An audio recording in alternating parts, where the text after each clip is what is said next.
係各位網友嗱，呢條片 follow up 呢個美伊戰爭啦，梗係咁。琴日美國股市反彈嘅，個油價咧就上翻102蚊、103蚊。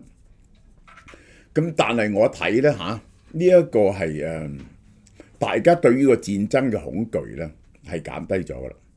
但係呢日幾有咩事發生咗咧？嗱，有一兩件事係震撼㗎嚇。好啦，烈火青春。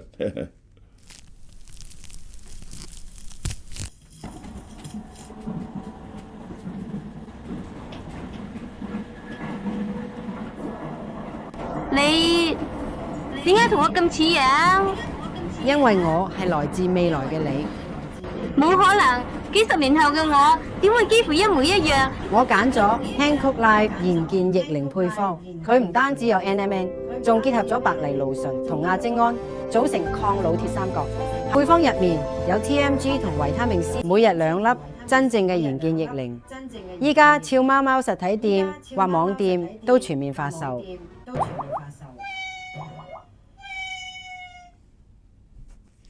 好啦，仲有呢兩個禮拜咧，買滿500蚊，即刻送一個按摩貼俾你。嗱，馬鞍山咧就新鋪，我哋鼓勵人去馬鞍山就送多個防曬膏俾你，168蚊嘅，500蚊買夠500蚊就即刻送。馬鞍山送多呢樣。我琴晚睇到嘅喺 X 嗰度，美國反恐中心主任主動請纓，呢個就係。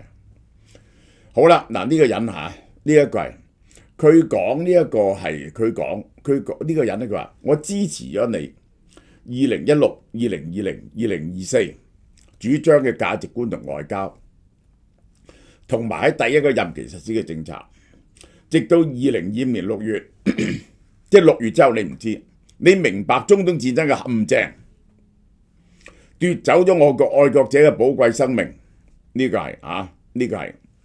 好啦，你呢喺第一任政府呢識得唔打仗，你情願去殺咗蘇萊曼尼同埋呢去炸呢個伊斯蘭國，唔會用陸軍。但係呢個指控好嚴重嘅，以色列高級官員同美國媒體有影響力人士發起咗一個場錯誤嘅資訊活動，徹底破壞咗你 American First，鼓勵咗支持戰爭嘅情緒，以鼓勵而家嘅伊朗開戰，呢個係令到你相信呢美國俾伊朗威脅，呢個唔係事實嚟嘅，呢個係佢去打過11次仗喎，而且喺一場由以色列製造嘅戰爭入邊死咗佢老婆嘅高 star 嘅老公，係一個愛國軍人，而係喺以色列發動嘅戰爭死咗老婆。我冇辦法支持將下一代送去一個對美國人民毫無益處，冇辦法證明犧牲美國人民嘅正當戰爭，呢個係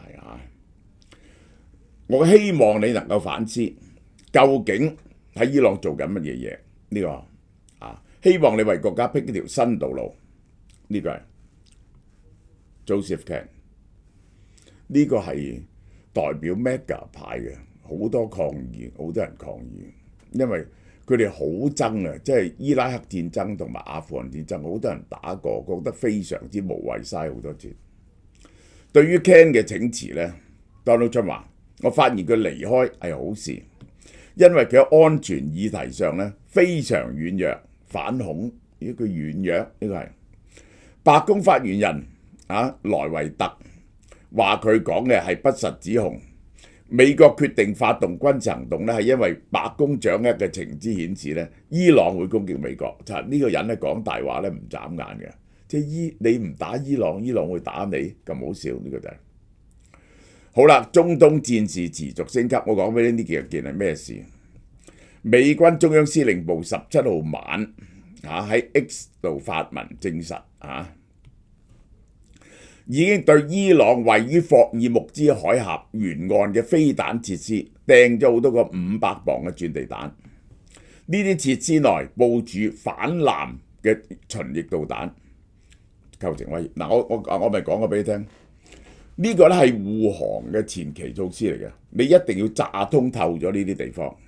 如果唔係咧就好危險。你要將呢度整個安全區出嚟，炸到通通透透，冇武器潛秀喺呢度，因為個反應時間咧太少。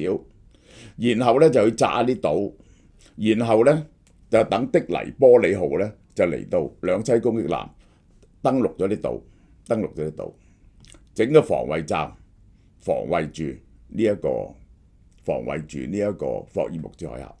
呢個咧係預備護航霍爾木茲海峽嘅行動嚟嘅。好啦，內塔尼亞胡17號喺電視台嗰度講，今日早上我哋除掉咗革命衛隊嘅頭目拉里賈尼。呢個話咧，呢個唔係並不表示咧呢個係伊朗政權會崩塌，但係對佢哋打擊非常嚴重。伊朗最高安全委員會證實咗呢個消息，18號，即係呢個當然唔會錯，內塔尼亞胡講得就唔會錯。伊朗總統佩澤希齊揚18號凌晨發表聲明，佢話其實呢個人呢唔係革命衛隊㗎，而家咧係伊朗最高國家安全委員會秘書，其實係代理主席嚟。伊斯蘭議會前議長阿里拉尼賈尼遇害表示哀悼。佢高度評價拉尼賈尼任職期間嘅貢獻，呢個係佢促進和平嘅，呢個係增進伊斯蘭國家嘅友好關係嘅，兇手一定會受到嚴刑。但我哋睇睇呢個呢係呢個人呢係號稱係喺呢一個伊朗第2號嘅實權人物。當日呢一個我咪話過最高領導人呢個就係話，如果佢死就有人繼位嘅。第一個就係暫時繼位嘅拉尼賈尼呢個佢今年67歲，係哈梅內伊指定嘅，去世係事實嘅呢個領導人。佢係牽涉到任何對以色列同埋對俄國交通嘅嘢嘅。呢個人犀利啦，即係佢呢個人死咗咧，大家諗唔到有咩人可以取代佢嘅。佢係做咗個革命衛隊嘅指揮官，喺軍隊入邊打過仗啊。然後國家廣播局長最掌握呢個宣傳，長達12年嘅議長議長已經係第4、第5位高嘅人物。然後曾任國家安全委員會秘書長，核談判嘅首席代表，係同美國嘅協議扮演要角。即係點講呢？奧巴馬嗰時達成嘅協議呢，係佢去傾翻嚟嘅，務實保守派。佢係一個洗練而聰明嘅人。近期呢，頻繁出訪莫斯科貝魯特呢個係超越外交部長嘅。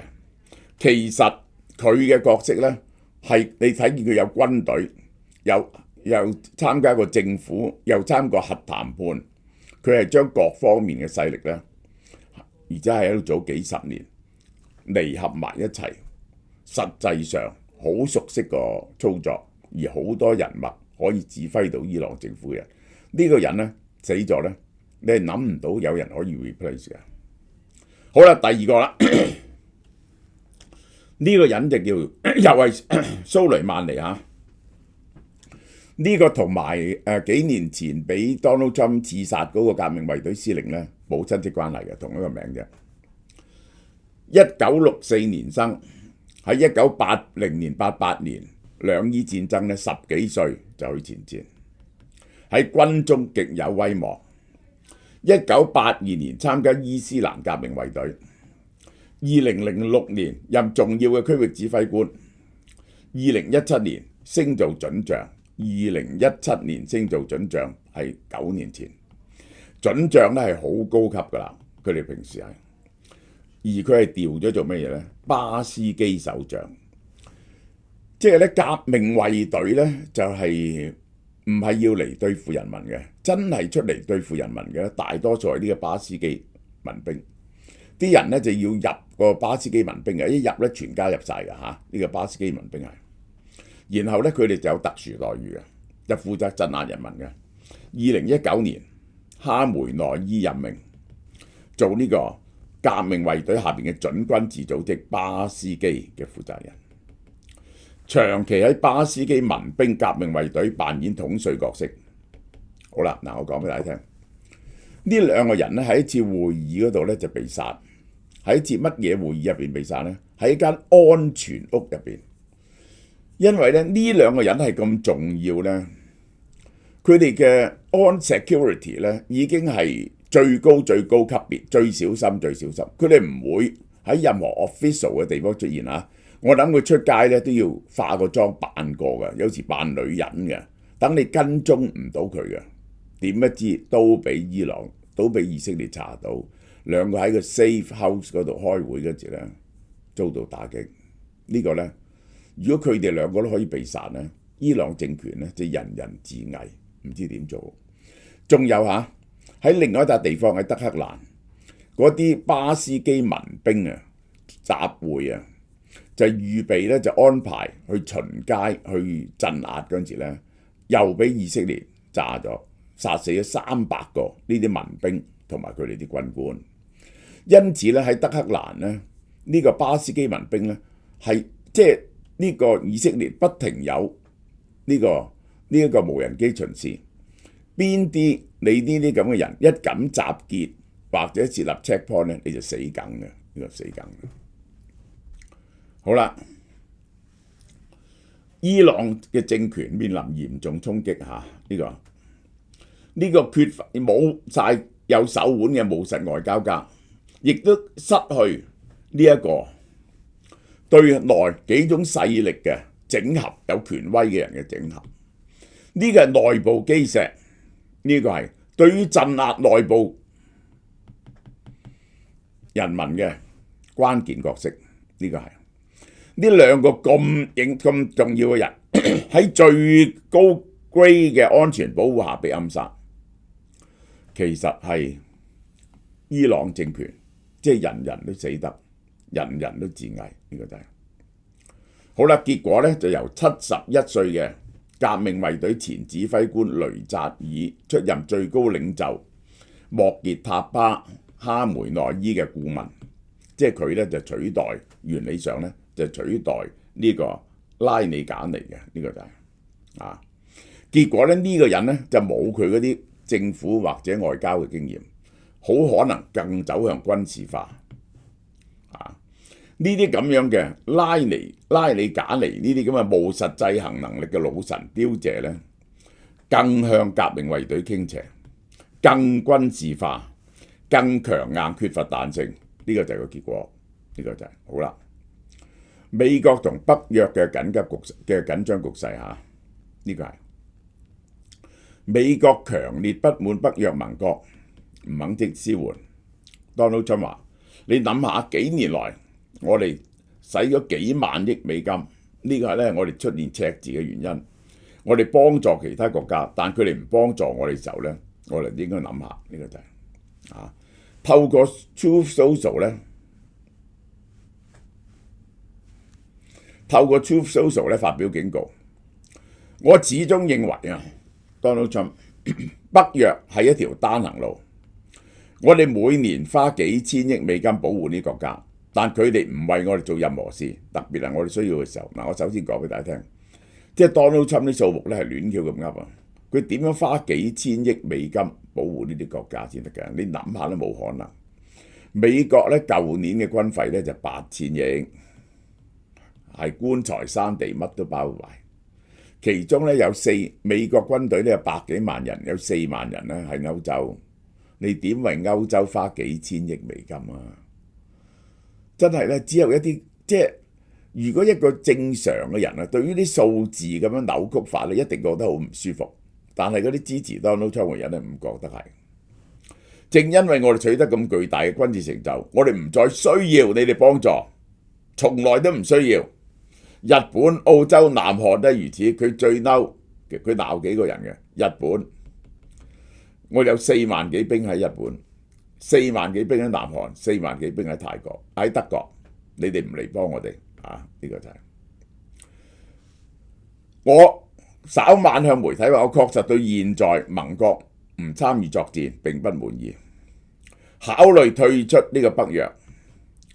佢咧最嚴重嗰個警告咧就話：我退出北約咧唔使國會同意，我自己可以決定啊。咁呢個咧係唔啱嘅，但係佢唔理嗰個法律嘅。Donald Trump 認為法理根據依據北大西洋公約第13條，只要前一個月連通知就可以退出，總統自行決定嘅，無需國會介入。法律同國會現實係乜嘢呢？2023年通過批准咗2024年國會授權法案 NDAA， 呢個咧係國會通過咗，拜登簽咗名嘅，係有管轄權嘅，設下嚴格嘅立法限制，未經參議院2/3多數同意，絕不可以單方面退出北約。因為參議院係負責決定人事嘅同外交嘅嘢嘅，冇參議院2/3同意，你唔可以退出，而你永遠都冇參議院2/3同意嘅。美國外交政策受到國內立法機構前所未有嘅強烈牽制。好啦，日本又點呢？你知高市早苗呢係最強硬，佢一定要拉住美國嚟到保護台灣啊嘛。面對 Donald Trump 嘅要求呢，高市早苗要考慮到美日同盟呢一個，而且呢一個係美國施壓盟友一定要有後勤支援，但係點啊？高市早苗呢係唔怕派人去，雖然日本民意呢都唔贊成去打仗嘅，唔贊成派軍隊去打仗，但係日本民意都覺得呢個霍爾木茲海峽個油過唔到呢，對美國對日本係個生死存亡嘅關頭，因為日本95% 嘅油由嗰度嚟嘅。日本憲法第9條，日本唔能夠發動戰爭，亦都唔能夠保持軍隊。即使面對中東能源危機、國際安全威脅，冇辦法派軍隊去外國。呢個法律限制咗自衛隊嘅行動範圍。即使係掃雷呢啲非攻擊性行為呢，係牽涉敵對行為，呢啲叫敵對行為，唔可以用武力嚟到解決國際爭端，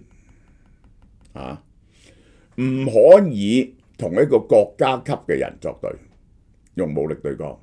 雖然你係自衛，好啦，咁後來呢，咁係咪人哋打日本本土先可以自衛呢？咁安倍晉三加以解釋嘅。存亡危機事態嘅理論，觸發條件，針對日本有密切關係嘅他國發生武力攻擊，極端危機，譬如中東能源斷都係嘅，導致日本嘅存亡受到威脅。日本95% 油來自中東，如果冇油由中東嚟，日本經濟崩潰。你可以解釋佢係一個存亡威脅，因此內閣大臣可以命令自衛隊出動，但係原則上係要國會通過，而要國會通過呢，呢個就係如果民意唔贊成呢，呢個就好危險㗎啦。好啦，存亡事態危機嘅界定，呢個係2015年安倍晉三安保法例。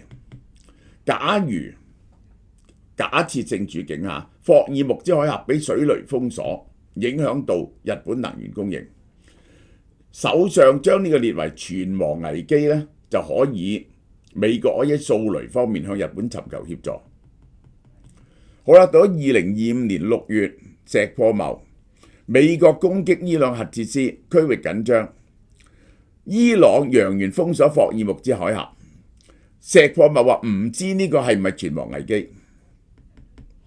呢一個安倍晉三，大家都假設，如果呢一個霍爾木茲海峽，如果喺安倍晉三呢被封鎖，要求掃雷呢係合法嘅，石破茂呢就話唔合法嘅，呢個就係。嗱，我又要講下呢個世界上少有真係幫到美國去掃雷嘅呢，就係日本。呢個第二次世界大戰啊，美國擺咗幾萬粒水雷喺日本周圍，包括瀨戶內海嚇。咁結果呢，就係、日本掃雷掃咗十幾年，而呢一路因為咁呢，佢就 keep 住最新穎嘅掃雷技術。佢有幾隻船掃雷艦咧係全世界最先進嘅，美國冇喎。美國日本走上高市早苗19號，而且去華盛頓。高市早苗目前冇派自衛隊護航，但依然有其他選項。日本政府就會增加美國原油進口，投資美國原油增產，佢情願咁。因為日本人如果你係派兵去呢個中東呢，就係、打一場唔知打到幾時嘅仗呢，都係有危險嘅。呢個就係好啦。全球領導者單邊主義威脅退出盟約，國會限制退出北大西洋公約。日本被動應變同極力維持同盟，但憲法框架係唔可以打仗，或者要國會通過。無論係主動施壓還是被動應對，兩國嘅外交行動都受國內嘅法律機制限制。事實上，兩國變咗法律戰，呢個就係呢個就係今日嘅美伊嘅戰況。好啦，呢個超越三文魚嘅 Omega 11呢個係乜嘢嚟嘅咧？呢個係飛魚飛魚嘅三文魚，飛魚嘅呢一個係魚油，飛魚油係 Omega 11嚟嘅，降血壓、護心腦、抗發炎、護雙眼呢個係。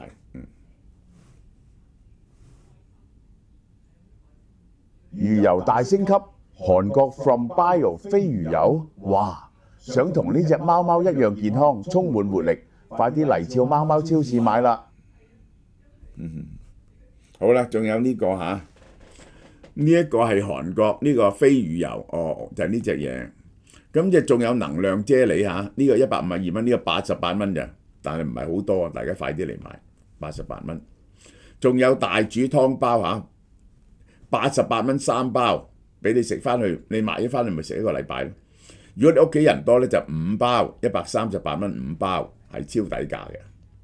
而家買滿500蚊嘢咧，就送一個呢一個自動按摩貼俾你，有9種頻道俾你按摩唔同嘅速度嘅。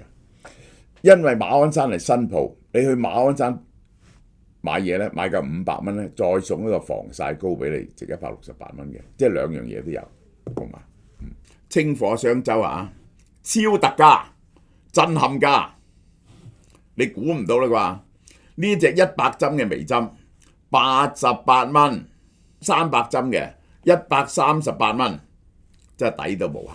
呢個係美容院嘅造型，係清貨特價雙周，係創新底價重點產品。呢隻韓國最出名嘅微針88蚊，呢個300針嘅138蚊，平到你唔信嘅真係。